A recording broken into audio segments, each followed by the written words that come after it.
আবহাওয়ার আরো খবর জানাতে পটুয়াখালী রাঙ্গাবালী থেকে সরাসরি যুক্ত হচ্ছেন সহকর্মী কামরুল ইসলাম।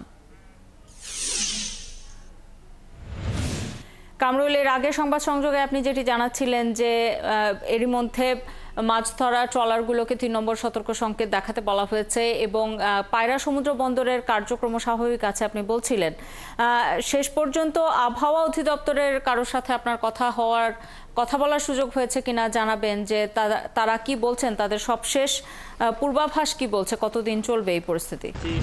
আবহাওয়ার অফিসের যে তথ্য তাতে বলা হয়েছে পায়রা সমুদ্র বন্দর থেকে এই যে নিম্নচাপটি সৃষ্টি হয়েছে, এই নিম্নচাপটি 245 কিলোমিটার দক্ষিণ পশ্চিমে অবস্থান করছিল।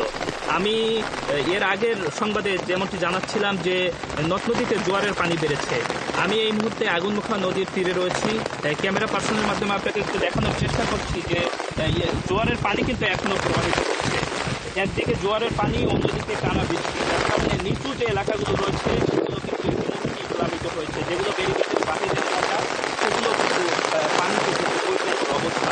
আমি ক্যামেরা পার্সনের মাধ্যমে সেই দৃশ্যটি একটু দেখানোর চেষ্টা করছি যে বেরিবাদের বাহিরে যে ঘরগুলো রয়েছে, বসত ঘরগুলো রয়েছে, সেগুলো কিন্তু ইতিমধ্যেই পানিতে অনেকটা নিমজ্জিত অবস্থায় রয়েছে, চারপাশটা পানিতে তলিয়ে আছে।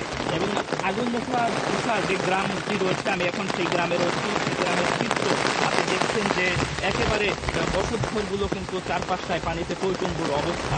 এমন অবস্থা কিন্তু বিরাজমান। এবং শুধু এই গ্রামটি নয়, রাঙ্গামাটির যে বিভিন্ন এলাকা রয়েছে সেই এলাকার বন্যা নিয়ন্ত্রণ বেড়িবাঁধের বাহিরে এবং নিচু যে এলাকাগুলো রয়েছে সেই এলাকার চিত্রও কিন্তু ঠিক একই রকম।